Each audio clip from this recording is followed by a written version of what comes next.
Harry Potter and the Half-Blood Prince, Chapter 13, The Secret Riddle. Katie was removed to St. Mungo's Hospital for magical maladies and injuries the following day, by which time the news that she had been cursed had spread all over the school, though the details were confused, and nobody other than Harry, Ron, Hermione, and Leanne seemed to know that Katie herself had not been the intended target. "Oh, and Malfoy knows, of course," said Harry to Ron and Hermione, who continued their new policy of feigning deafness whenever Harry mentioned his Malfoy is a Death Eater theory. Harry had wondered whether Dumbledore would return from wherever he had been in time for Monday night's lesson, but having had no word to the contrary, he presented himself outside Dumbledore's office at 8 o'clock, knocked, and was told to enter. There sat Dumbledore, looking unusually tired. His hand was as black and burned as ever, but he smiled when he gestured to Harry to sit down. The Pensieve was sitting on the desk again, casting silvery specks of light over the ceiling. "You have had a busy time while I have been away," Dumbledore said. "I believe you witnessed Katie's accident." "Yes, sir. How is she?" "Still very unwell, although she was relatively lucky. She appears to have brushed the necklace with the smallest possible amount of skin. There was a tiny hole in her glove. Had she put it on, had she even held it in her ungloved hand, she would have died, perhaps instantly. Luckily, Professor Snape was able to do enough to prevent a rapid spread of the curse." "Why him?" asked Harry quickly. "Why not Madame Pomfrey?" "Impertinent," said a soft voice from one of the portraits on the wall, and Phineas Nigellus Black, Sirius's great-great-grandfather, raised his head from his arms, where he had appeared to be sleeping. "I would not have permitted a student to question the way Hogwarts operated in my day." "Yes, thank you, Phineas," said Dumbledore quellingly. "Professor Snape knows much more about the dark arts than Madame Pomfrey, Harry. Anyway, the St. Mungo staff are sending me hourly reports, and I am hopeful that Katie will make a full recovery in time."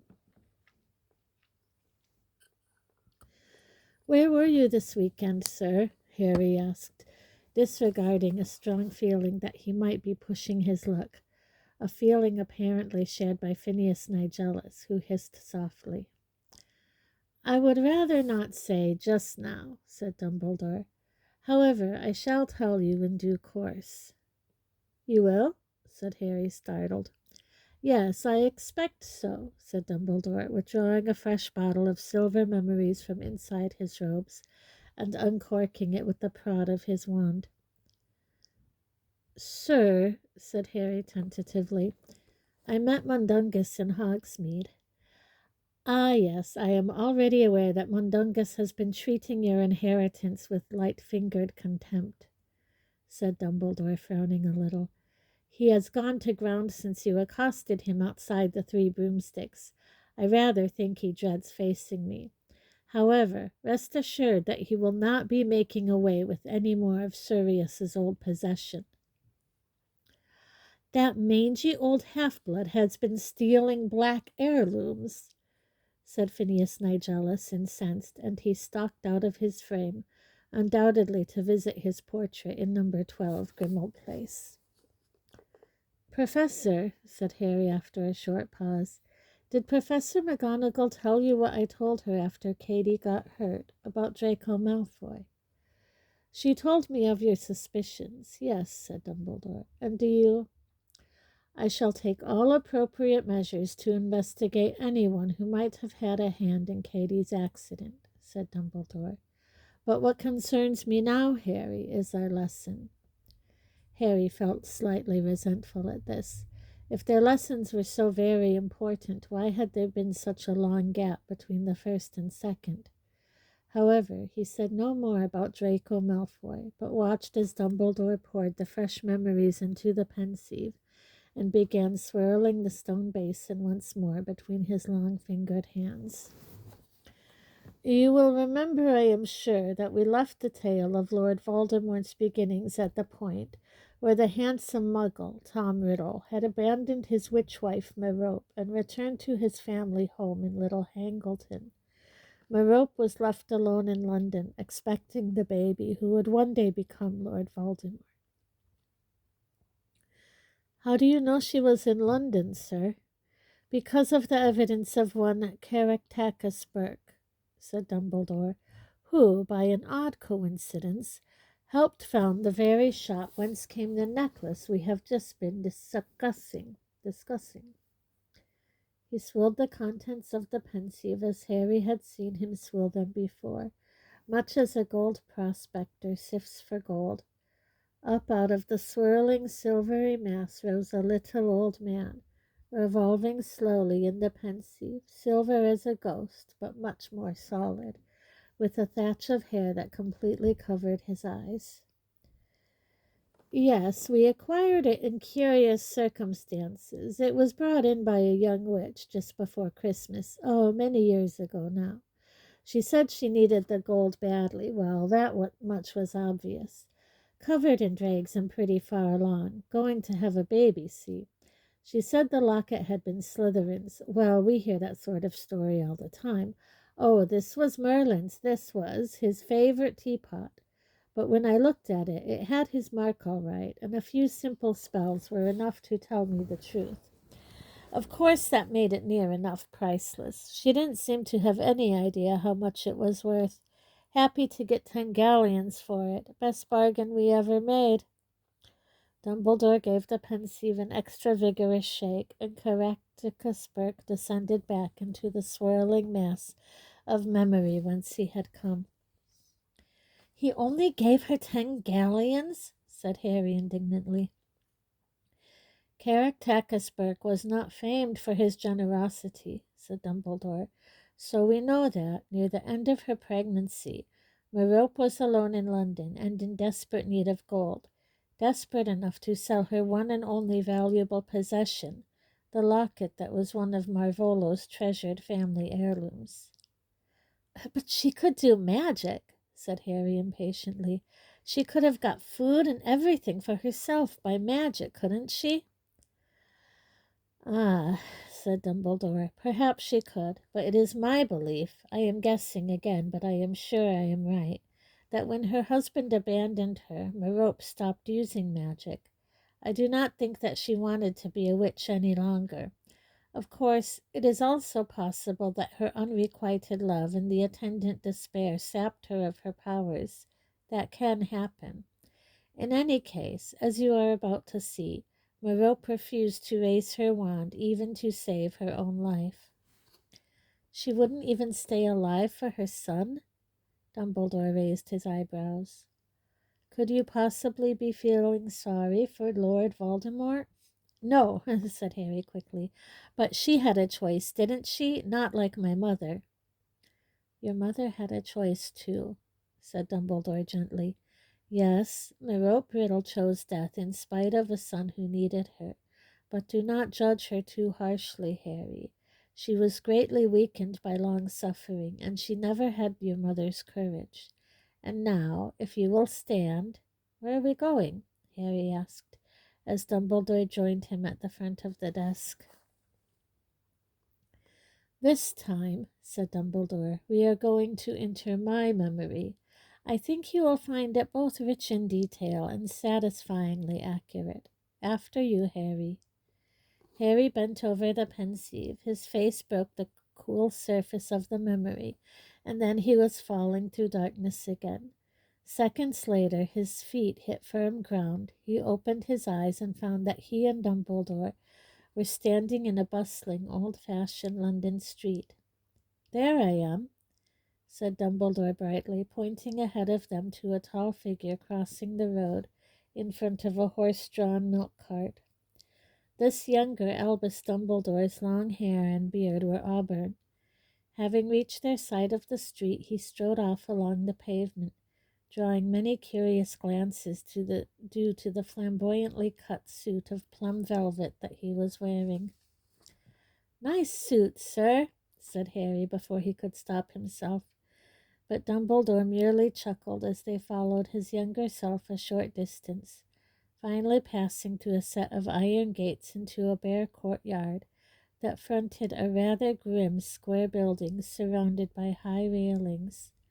He mounted the few steps leading to the front door and knocked once. After a moment or two, the door was opened by a scruffy girl wearing an apron. "Good afternoon. I have an appointment with a Mrs. Cole, who, I believe, is the matron here." "Oh," said the bewildered-looking girl, taking in Dumbledore's eccentric appearance. Just a mo.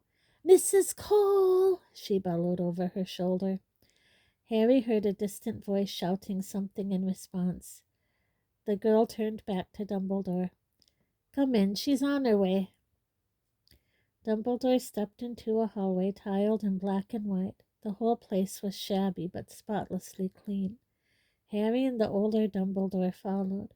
Before the front door had closed behind them, a skinny, harassed-looking woman came scurrying towards them. She had a sharp-featured face that appeared more anxious than unkind, and she was talking over her shoulder to another aproned helper as she walked towards Dumbledore. "And take the Eodine upstairs to Martha. Billy Stubbs has been picking his scabs, and Eric Wally's oozing all over his sheets. Chicken pox on top of everything else," she said to nobody in particular, and then her eyes fell upon Dumbledore, and she stopped dead in her tracks, looking as astonished as if a giraffe had just crossed her threshold. "Good afternoon," said Dumbledore, holding out his hand. Mrs. Cole simply gaped. "My name is Albus Dumbledore. I sent you a letter requesting an appointment, and you very kindly invited me here today." Mrs. Cole blinked, apparently deciding that Dumbledore was not a hallucination. She said feebly, "Oh, yes, well then, you'd better come into my room. Yes." She led Dumbledore into a small room that seemed part sitting room, part office. It was as shabby as the hallway, and the furniture was old and mismatched. She invited Dumbledore to sit on a rickety chair and seated herself behind a cluttered desk, eyeing him nervously. "I am here, as I told you in my letter, to discuss Tom Riddle and arrangements for his future," said Dumbledore. "Are you family?" asked Mrs. Cole. "No, I am a teacher," said Dumbledore. "I have come to offer Tom a place at my school." "What school's this, then?" "It is called Hogwarts," said Dumbledore. "And how come you're interested in Tom?" "We believe he has qualities we are looking for." "You mean he's won a scholarship? How can he have done? He's never been entered for one." "Well, his name has been down for our school since birth." "Who registered him? His parents?" There was no doubt that Mrs. Cole was an inconveniently sharp woman. Apparently Dumbledore thought so too, for Harry now saw him slip his wand out of his pocket of his velvet suit, at the same time picking up a piece of perfectly blank paper from Mrs. Cole's desktop. "Here," said Dumbledore, waving his wand once as he passed her the piece of paper. "I think this will make everything clear." Mrs. Cole's eyes slid out of focus and back again as she gazed intently at the blank paper for a moment. "That seems perfectly in order," she said placidly, handing it back. Then her eyes fell upon a bottle of gin and two glasses that had certainly not been present a few seconds before. May I offer you a glass of gin?" she said in an extra refined voice. "Thank you very much," said Dumbledore, beaming. It soon became clear that Mrs. Cole was no novice when it came to gin drinking. Pouring both of them a generous measure, she drained her own glass in one. Smacking her lips frankly, she smiled at Dumbledore for the first time, and he didn't hesitate to press his advantage. "I was wondering whether you could tell me anything of Tom Riddle's history. I think he was born here in the orphanage?" "That's right," said Mrs. Cole, helping herself to more gin. "I remember it clear as anything, because I just started here myself. New Year's Eve and bitter cold, snowing, you know, nasty night.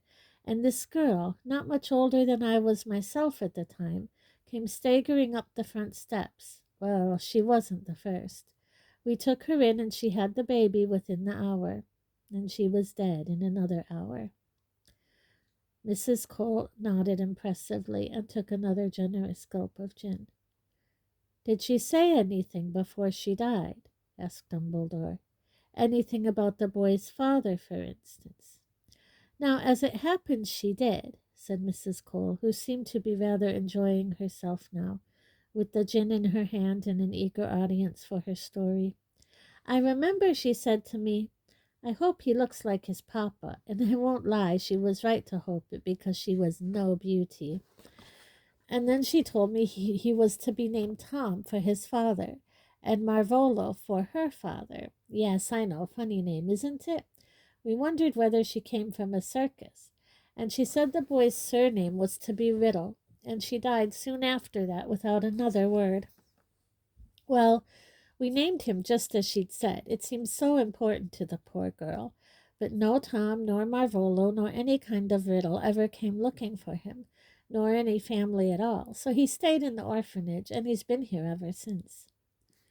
Mrs. Cole helped herself, almost absent-mindedly, to another healthy measure of gin. 2 pink spots had appeared high on her cheekbones. Then she said, He's a funny boy. Yes, said Dumbledore. I thought he might be. He was a funny baby, too. He hardly ever cried, you know. And then, when he got a little older, he was odd. Odd in what way? Asked Dumbledore gently. Well, But Mrs. Cole pulled up short, and there was nothing blurry or vague about the inquisitorial glance she shot Dumbledore over her gin glass. He's definitely got a place at your school, you say? Definitely, said Dumbledore. And nothing I say can change that. Nothing, said Dumbledore. You'll be taking him away, whatever. Whatever, repeated Dumbledore gravely. She squinted at him as though deciding whether or not to trust him. Apparently she decided she could, because she said in a sudden rush, He scares the other children. You mean he's a bully? Asked Dumbledore. I think he must be, said Mrs. Cole, frowning slightly. But it's very hard to catch him at it. There have been incidents, nasty things. Dumbledore did not press her, though Harry could tell that he was interested. She took yet another gulp of gin, and her rosy cheeks grew rosier still. Billy Stubbs' rabbit. Well, Tom said he didn't do it, and I don't see how he could have done. But even so, it didn't hang itself from the rafters, did it? I shouldn't think so, no, said Dumbledore quietly. But I'm jiggered if I know how he got up there to do it. All I know is he and Billy had argued the day before. And then Mrs. Cole took another swig of gin, slopping a little over her chin this time. On the summer outing, we take them out, you know, once a year to the countryside or to the seaside. Well, Amy Benson and Dennis Bishop were never quite right afterwards, and all we ever got out of them was that they'd gone into a cave with Tom Riddle. He swore they'd just gone exploring, but something happened in there, I'm sure of it.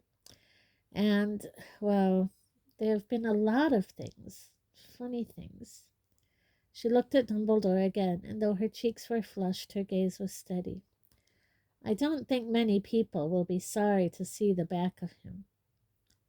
You understand, I'm sure, that we will not be keeping him permanently, said Dumbledore. He will have to return here, at the very least, every summer. Oh, well, that's better than a whack on the nose with a rusty poker, said Mrs. Cole with a slight hiccup. She got to her feet, and Harry was impressed to see that she was quite steady, even though 2/3 of the gin was now gone. I suppose you'd like to see him? Very much, said Dumbledore, rising too. She led him out of her office and up the stone stairs, calling out instructions and admonitions to helpers and children as she passed. The orphans, Harry saw, were all wearing the same kind of grayish tunic. They looked reasonably well cared for, but there was no denying that this was a grim place in which to grow up. Here we are, said Mrs. Cole, as they turned off the second landing, and stopped outside the first door in a long corridor. She knocked twice and entered. "Tom, you've got a visitor. This is Mr. Dunderboy. He's come to tell you, well, I'll let him do it." Harry and the two Dumbledores entered the room, and Mrs. Cole closed the door on them. It was a small, bare room with nothing in it except an old wardrobe, a wooden chair, and an iron bedstead. A boy was sitting on top of the gray blankets, his legs stretched out in front of him, holding a book. There was no trace of the gaunts in Tom Riddle's face. Merope had got her dying wish. He was his handsome father in miniature, tall for 11 years old, dark-haired and pale. His eyes narrowed slightly as he took in Dumbledore's eccentric appearance. There was a moment's silence. "How do you do, Tom?" said Dumbledore, walking forwards and holding out his hand. The boy hesitated, then took it, and they shook hands. Dumbledore drew up the hard wooden chair beside Riddle, so that the pair of them looked rather like a hospital patient and visitor. "I am Professor Dumbledore." "Professor," repeated Riddle. He looked wary. "Is that like doctor? What are you here for? Did she get you in to have a look at me?" He was pointing at the door through which Mrs. Cole had just left. "No, no," said Dumbledore, smiling. "I don't believe you," said Riddle. "She wants me looked at, doesn't she? Tell the truth." He spoke the last 3 words with a ringing force that was almost shocking. It was a command, and it sounded as though he had given it many times before. His eyes had widened, and he was glaring at Dumbledore, who made no response except to continue smiling pleasantly. After a few seconds, Riddle stopped glaring, though he looked, if anything, warier still. "Who are you?" "I have told you. My name is Professor Dumbledore, and I work at a school called Hogwarts. I have come to offer you a place at my school, your new school, if you would like to come." Riddle's reaction to this was most surprising. He leaped from the bed and backed away from Dumbledore, looking furious. "You can't kid me. The asylum, that's where you're from, isn't it? Professor, yes, of course. Well, I'm not going, see? That old cat's the one who should be in the asylum. I never did anything to little Amy Benson or Dennis Bishop, and you can ask them. They'll tell you." "I am not from the asylum," said Dumbledore patiently. "I am a teacher, and, if you will sit down calmly, I shall tell you about Hogwarts. Of course, if you would rather not come to the school, nobody will force you." "I'd like to see them try," sneered Riddle. "Hogwarts," Dumbledore went on as though he had not heard Riddle's last words, "is a school for people with special abilities." "I'm not mad." "I know that you are not mad. Hogwarts is not a school for mad people. It is a school of magic." There was silence. Riddle had frozen, his face expressionless, but his eyes were flickering back and forth between each of Dumbledore's, as though trying to catch one of them lying. "Magic?" he repeated in a whisper. "That's right," said Dumbledore. It's magic what I can do." "What is it that you can do?" "All sorts," breathed Riddle. A flush of excitement was rising up his neck into his hollow cheeks. He looked fevered. "I can make things move without touching them.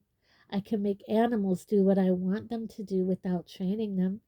I can make bad things happen to people who annoy me. I can make them hurt if I want to." His legs were trembling. He stumbled forwards and sat down on the bed again, staring at his hands, his head bowed as though in prayer. "I knew I was different," he whispered to his own quivering fingers. "I knew I was special. Always. I knew there was something." "Well, you were quite right," said Dumbledore, who was no longer smiling, but watching Riddle intently. "You are a wizard." Riddle lifted his head. His face was transfigured. There was a wild happiness upon it, yet for some reason it did not make him better looking. On the contrary, his finely carved features seemed somehow rougher, his expression almost bestial. "Are you a wizard too?" "Yes, I am." "Prove it," said Riddle at once, in the same commanding tone he had used when he had said tell the truth. Dumbledore raised his eyebrows. "If, as I take it, you are accepting your place at Hogwarts." "Of course I am." "Then you will address me as Professor or Sir." Riddle's expression hardened for the most fleeting moment before he said in an unrecognizably polite voice, "I'm sorry, sir. I meant, please, Professor, could you show me?" Harry was sure that Dumbledore was going to refuse, that he would tell Riddle there would be plenty of time for practical demonstrations at Hogwarts, that they were currently in a building full of muggles and must therefore be cautious. To his great surprise, however, Dumbledore drew his wand from an inside pocket of his suit jacket, pointed it at the shabby wardrobe in the corner, and gave the wand a casual flick. The wardrobe burst into flames. Riddle jumped to his feet. Harry could hardly blame him for howling in shock and rage. All his worldly possessions must have been in there, but even as Riddle rounded on Dumbledore, the flames vanished, leaving the wardrobe completely undamaged. Riddle stared from the wardrobe to Dumbledore. Then, his expression greedy, he pointed at the wand.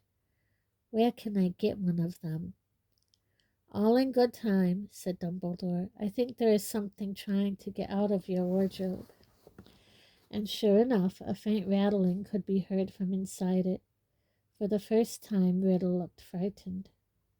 "Open the door," said Dumbledore. Riddle hesitated, then crossed the room and threw open the wardrobe door. On the topmost shelf, above a rail of threadbare clothes, a small cardboard box was shaking and rattling, as though there were several frantic mice trapped inside it. "Take it out," said Dumbledore. Riddle took down the quaking box. He looked unnerved. "Is there anything in that box that you ought not to have?" asked Dumbledore. Riddle threw Dumbledore a long, clear, calculating look. "Yes, I suppose so, sir," he said finally in an expressionless voice. "Open it," said Dumbledore. Riddle took off the lid and tipped the contents onto his bed without looking at them. Harry, who had expected something much more exciting, saw a mess of small, everyday objects. A yo-yo, a silver thimble, and a tarnished mouth organ among them. Once free of the box, they stopped quivering and lay quite still upon the thin blankets. "You will return them to their owners with your apologies," said Dumbledore calmly, putting his wand back into his jacket. "I shall know whether it has been done. And be warned, thieving is not tolerated at Hogwarts." Riddle did not look remotely abashed. He was still staring coldly and appraisingly at Dumbledore. At last he said in a colorless voice, "Yes, sir." "At Hogwarts," Dumbledore went on, "we teach you not only to use magic, but to control it. You have, inadvertently I am sure, been using your powers in a way that is neither taught nor tolerated at our school.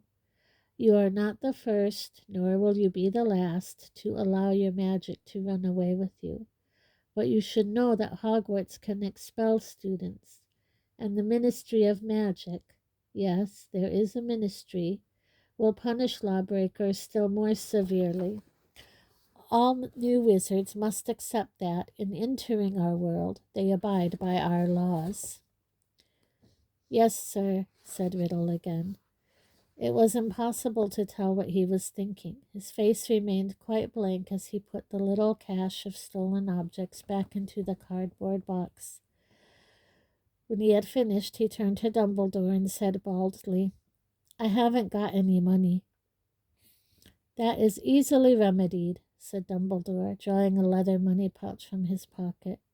"There is a fund at Hogwarts for those who require assistance to buy books and robes.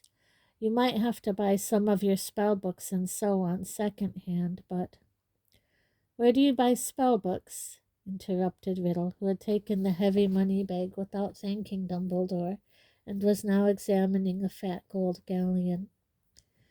"In Diagon Alley," said Dumbledore. "I have your list of books and school equipment with me. I can help you find everything." "You're coming with me?" asked Riddle, looking up.